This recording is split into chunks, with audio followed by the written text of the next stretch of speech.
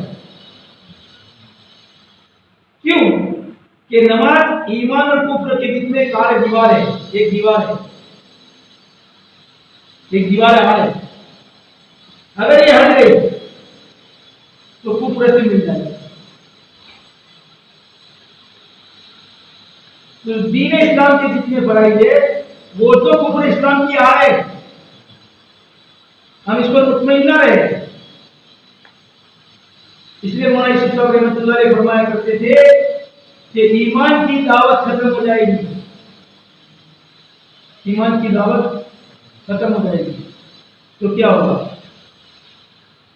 سب سے پہلے دنیا میں سے معاشرت کا دین مرتد ہو جائے گا، معاشرہ مرتد ہو جائے گا۔ کیسے؟ ہم نماز پڑھیں گے چہرہ گیرو جیسا، ہم نماز پڑھیں گے لباس گیرو جیسا، ہم نماز پڑھیں گے تجارت گیرو جیسی، ہم نماز پڑھیں گے شادیاں گیرو جیسی۔ غیر محسوس طریقے سے ایمان کی دعوت کے ختم ہونے کی بنیاد پر معاشرہ مرتد ہو جائے گا۔ ہو رہا ہے۔ کہاں سے لاؤں میں اپنے بڑوں کی فکر والی زبان جس کی ترجمانی کرے باتوں کی؟ دھیان سے سننا۔ یہ رمضان گیا، اس میں جوہر کی نماز میں ہماری مسجد منصوری مسجد ہمارے ساتھی جانتے ہیں، منصوری مسجد میں جوہر کی نماز میں سفید جو چندہ لینے آتے ہیں، تو چندے کے لیے پہلی صف میں کھڑے ہوئے یہ رمضان میں بھی وہ مسجد میں جوہر میں تھا نماز میں، انہوں نے ایک پرچی نکالی اور رونا شروع کر دیا اور اعلان کیا کرا معلوم ہے؟ نیشنل رپورٹ کے موافق 1,00,000 سے زائد بچیاں اسلام کی مسلمان کی جو کلمہ گو میری بہن ہے، آپ کی بہن ہے، میری ماں ہے، آپ کی ماں ہے، میری بیٹی ہے، آپ کی بیٹی ہے، یہ نیشنل رپورٹ کے موافق 1,00,000 سے زائد بچیاں مرتد ہو گئی۔ جھوٹی محبت کے فریب میں آ کر وہ غیروں کے ساتھ چلی گئی۔ اس میں سے کتنی ماں بن گئی اور کتنی کو جو ہے ضرورت پوری کر کے کاٹ کر پھینک دیا، جلا کر پھینک دیا۔ کیا ہو رہا ہے؟ کیا ہو رہا ہے؟ اور یہ کام کرنے والا عملہ ہے۔ بات جو ہے وہ عملہ کون ہے؟ بات کہ جو دن رات، یہ اشارہ سمجھتے ہو موبائل کا اشارہ ہے، دن رات، تو ہمیں بیدار ہونے کی ضرورت ہے۔ ہمیں اپنے جذبات کو اس لیے فرماتے سننا دھیان سے، دائی کے جذبات کا فنا ہونا فتح کا سبب ہے۔ قرآن پاک میں 26ویں پارے میں سورہ فتح ہے، ہمارے بڑے فرماتے ہیں سورہ فتح جو ہے وہ فتح مکہ نہیں ہے، سورہ فتح جو ہے وہ فتح مکہ نہیں ہے، فتح مکہ تو سورہ حدیبیہ ہے، جہاں حضرت عمر جیسے جنگجو آدمی کے جذبات دفن ہوئے۔ سمجھ میں آ رہی ہے بات؟ دائی کے جذبات کا فنا ہونا فتح کا سبب ہے، اور دائی کا مجاہدہ مدعو کی ہدایت کا سبب ہے۔ اور اس سے اچھا کس کا دین ہو سکتا ہے جو عبادت اور دعوت کو اکٹھا کرے اور آپس کی اجتماعیت کو باقی رکھے، یہ آسمان سے اللہ کی نصرت کے نزول کا سبب ہے۔ اس سے اچھا کس کا دین ہو سکتا ہے جو عبادت اور دعوت کو اکٹھا کرے اور آپس کی اجتماعیت کو باقی رکھے، یہ آسمان سے نصرت کے نزول کا سبب ہے۔ تو میں کہہ رہا تھا کہ اللہ پاک نے ہمیں ایک کام دیا ختم نبوت کے طور، اس کام کو اپنا سب کچھ قربان کر دے، اس کاشتکار کے ہاتھ سے مدفون ہونے والے بیج کی طرح جو اپنے وجود کو گلا کر سڑا کر ختم کر دیتا ہے، اس ایک بیج کی قربانی کے عوض میں اللہ اپنی قدرت کا اظہار کرتے ہیں۔ ایک کوپل کی شکل میں میرے آپ کے گھر کا معصوم 4 سال کا بچہ اپنی ننھی سی انگلیوں میں وہ کوپل کو مسل ڈالے تو اس کا وجود ختم ہو جائے۔ اس کوپل کو طاقت کس نے دی؟ ایسی طاقت زمین کو چیر کے باہر نکلا، اور وہ کوپل دھیمے دھیمے دھیمے دھیمے ایک درخت کی شکل اختیار کی، پھر اس کے اندر ٹہنیاں، پتے اور نہ معلوم کتنے پھل اور کاشتکار کے ہاتھ سے بھی یہ مدفون ہوا تھا۔ قربانیوں کے اندر ہم اپنے آپ کو پیش کریں، ایسا پیش کرے اور یوں کہ جیسے میرا اللہ کے دین کی نسبت پر کبھی ہونا بوجھ نہ سمجھے، بلکہ اپنے حق میں شہادت سمجھے، اپنے حق میں شہادت سمجھے، اور محنت کر کے دل کے یقین کو ایسا بناوے کہ دنیا جو حال میں آئے، میرے ساتھ جو حال آئے، جو اسباب آئے۔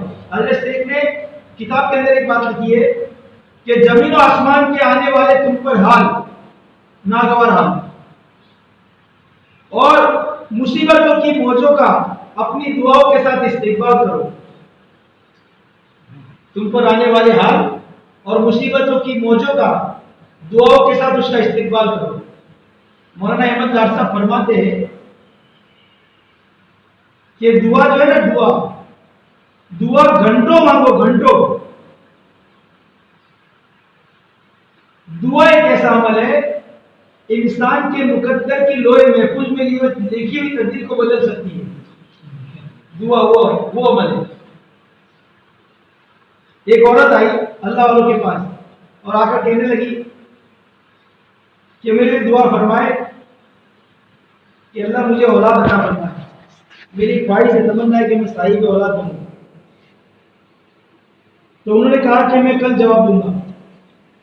تو رات کو اللہ کے سامنے اس عورت جس کی خواہش ہے کہ میں صاحب اولاد بنوں، اس کے لیے دعاؤں کے لیے اللہ کے سامنے ہاتھ اٹھائے۔ اللہ پاک نے لوح محفوظ میں لکھی ہوئی فہرست کو وہ ہاتھ اٹھانے والے بزرگ کے سامنے کر دیا کہ دیکھو اس کا تقدیر کا جو قلم چلا ہے اس میں ہم نے اس کو باندھ لکھا ہے، اولاد پیدا نہیں ہوگی۔ اب دوسرے دن وہ عورت آئی، حضرت آپ نے بلایا تھا کل آنا، کہا میں نے رات سے اللہ کے سامنے دعا کی، اللہ نے لوح محفوظ میں لکھی ہوئی تقدیر کا قلم، جو لوح محفوظ میں آپ کی تقدیر کا قلم چلایا ہے، اس میں آپ صاحب اولاد نہیں ہے، لہٰذا آپ کو اولاد نہیں ہوگی۔ وہ مایوس ہو کر چلی گئی، لیکن دل یہ چاہتا تھا کہ میں صاحب اولاد ہوں۔ کچھ مدت کے بعد کہا کہ ایک اور بزرگ اللہ والے ان سے دعا کرو، ان کے پاس گئی وہی عورت اور یہی درخواست، تو انہوں نے بھی کہا کل آنا۔ تو انہوں نے بھی رات کو ہاتھ اٹھایا اللہ کے سامنے۔ اللہ نے وہ پہلے بزرگ کی طرح یہ دوسرے بزرگ کے سامنے بھی اس عورت کی لوح محفوظ میں لکھی ہوئی تقدیر کا پورا فہرست بتا دیا کہ آپ دعا نہ کریں، اس کے مقدر کے اندر ہم نے صاحب اولاد ہونا نہیں لکھا ہے۔ تو دوسرے بزرگ دعا کرنے والے نے اس فہرست کی طرف آنکھ اٹھا کر بھی نہیں دیکھا اور دعا میں جملے یہ استعمال کرے، اے اللہ تیرے ہاتھوں سے لکھی جانے والی یہ عورت کی لوح محفوظ میں تقدیر، میں اس تقدیر کی فہرست کو دیکھنا نہیں چاہتا، میں تیری قدرت کو دیکھنا چاہتا ہوں کہ تو اس بات پر قادر مطلق ہے کہ باوجود کہ تقدیر لوح محفوظ میں لکھنے کے بعد آپ اسے صاحب اولاد بنا سکتے ہیں۔ میں اس کی تقدیر، اس کی فہرست جو لوح محفوظ میں تقدیر کی آپ نے لکھی ہے، میں وہ دیکھنا نہیں چاہتا، میں تو تیری قدرت دیکھنا چاہتا ہوں،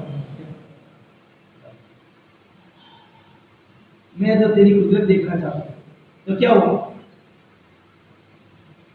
وہ لکھی ہوئی تقدیر کو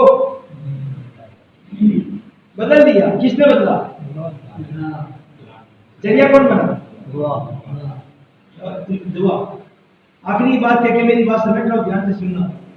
ایک بزرگ ہے جن کا نام ہے سمرقندی رحمت اللہ علیہ۔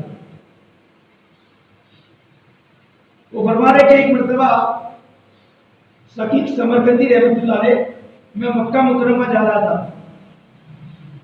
راستے میں ایک ایسے شخص کو دیکھا جو زمین سے گھسٹ کر چل رہا ہے۔ تو میں نے اس کو پوچھا، ارے بھائی کہاں سے تشریف لائے؟ تو اس نے کہا سمرقند سے۔ کہا وہاں سے نکلے کتنا عرصہ ہوا؟ کا 10 سال سے زیادہ ہو گئے. تو کہاں جا رہے ہیں؟ مکہ. کتنا وقت ہو گیا سمرقند سے نکلے؟ 10 سال سے زیادہ. اور کیسے چل رہے؟ زمین پر گھسٹ کر. تو فرماتے کہ میں دیکھنے لگا اور میں تعجب کر رہا تھا. تو وہ کہنے لگا کہ کیا دیکھ رہے ہو؟ میں دیکھ رہا ہوں کہ آپ کی ضعیفی، آپ کا جوب اور آپ کے سفر کی درازی، یعنی سفر اتنا طویل ہے، 10 سال سے مسلسل آپ چل کر آ رہے ہیں اور آپ اتنے کمزور ہیں، اتنے ضعیف ہیں، اس پر مجھے بڑا تعجب ہو رہا ہے. تو وہ شخص نے کہا کہ تم میری ضعیفی پر تعجب اور افسوس کر رہے ہو کہ جس کا متحمل میرا مولا ہے اور سفر کی دوری میرا شوق اس کو قریب کر دے گا. سفر کی دوری میرا شوق اس کو قریب کر دے گا. اور میرا ضعیف ہونا کہ تمہیں معلوم نہیں میرا مولا مجھے اٹھائے لیے چل رہا ہے. پھر اشعار پڑھے اور اشعار کے اندر یہ بات کہی انہوں نے، بہترین اشعار ہے. اشعار کے اندر کہا کہ وہ شخص عاشق نہیں، وہ شخص عاشق نہیں، ہرگز عاشق نہیں، کہ جس کو سفر کا خوف اور سفر کی دوری اس کے ارادے کو پلٹ دے. وہ شخص عاشق نہیں کہ جسے ہلاکت کا خوف ہو. وہ شخص عاشق نہیں کہ جسے ہلاکت کا خوف ہو اور سفر کی دوری اور سفر کی سختی اس کے ارادے کو پلٹ دے. وہ عاشق نہیں. تو اللہ سے یہ دعا کرے کہ اللہ مجھے تیری محبت اور تیرا خوف عطا فرما. جب محبت آئے گی، اللہ اکبر. جنید بغدادی رحمۃ اللہ علیہ کو ایک شخص نے پوچھا، اے جنید آپ کس کا طواف کرتے ہو، اللہ کا کہ بیت اللہ کا؟ اب وہ ولی ہے، ولی ٹاپ لیول کے ولی ہے اور سوال کر رہے. اچھا سوال کرنے والی کون ہے معلوم ہے؟ لڑکی ہے، نہ وہ لڑکی ہے. اے جنید تم کس کا طواف کرتے ہو، اللہ کا کہ بیت اللہ کا؟ تو جنید بغدادی سوچ میں پڑ گئے. سوال آسان نہیں تھا کہ پھٹ دے کے جواب دے دے. سوچ میں پڑ گئے. بہت دیر سوچنے کے بعد کہا کہ میں بیت اللہ کا طواف کرتا ہوں. وہ نہ لڑکی نے چیخ ماری، آسمان پر نگاہ اٹھائی اور رخسار پر اشک کے موتی بہنے لگے اور اللہ سے بات ارشاد فرمائی، سبحان تیری قدرت جو خود پتھر جیسے دل ہے اور پتھروں کا طواف کر کے تیرا تقرب حاصل کرنا چاہتے ہیں. اگر یہ تیرے عشق میں سچے ہوتے تو حرم سے بھی بے نیاز ہو جاتے. سمجھ میں آ رہی ہے بات؟ سبحان تیری قدرت جو خود پتھر جیسے دل ہے اور پتھروں کا طواف کر کے تیرا تقرب حاصل کرنا چاہتے ہیں. اگر یہ تیرے عشق میں سچے ہوتے تو حرم سے بھی بے نیاز ہو جاتے. اس لیے میرے عزیز دوستو، جو بات کہی گئی سنی گئی، اللہ ہم سب کو عمل کی توفیق نصیب فرمائے. یہ فرقانیہ مسجد میں مرکز میں حضرت نے ایک بات بتائی تھی. جانے والی 6 سال اجتماع آپ کا طے ہوا ہے، اس کے پہلے اکتوبر میں یہ دائی مختلف علاقوں کے اندر مشورے کے تحت وہاں جا کر بیج ڈالے گا. پہلے زمین کو فصل ہے، زمین کو ہموار کرے گا. اس کے بعد کیا ہے معلوم ہے؟ اکتوبر کا چندہ. پھر اس کے بعد بھی کیا کرے گا؟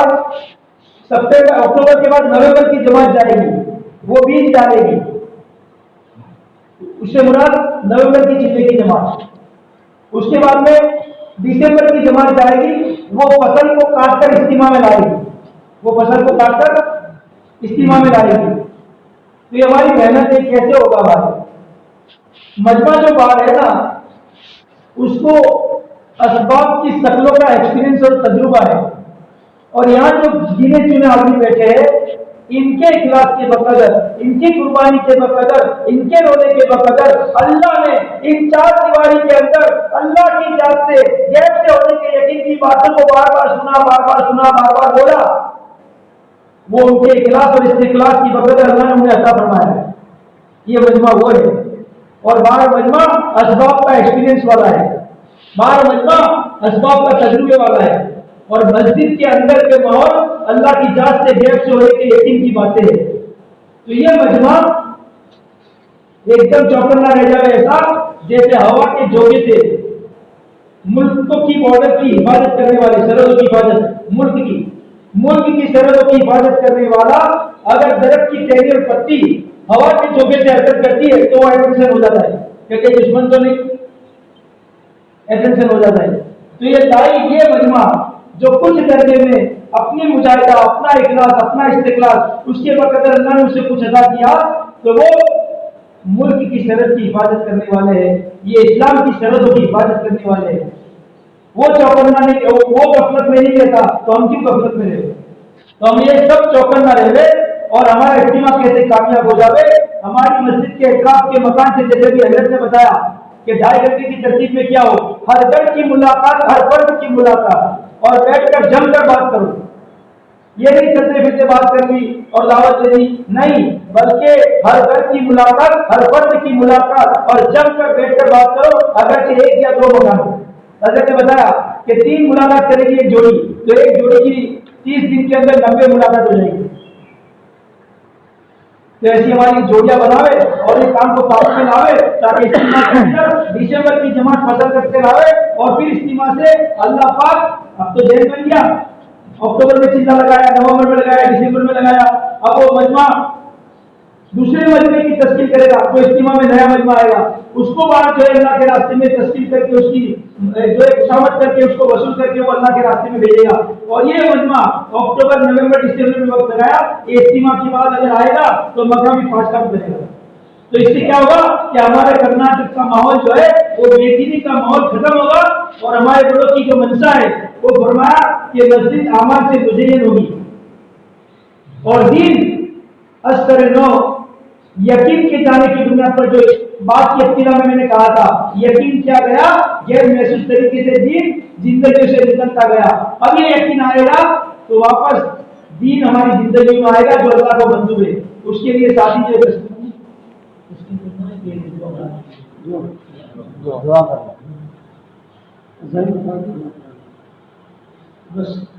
کیا کہا عزائم. ہاں بھائی دیکھو عزائم تو کیا ہے, کس سے کرنا ہے؟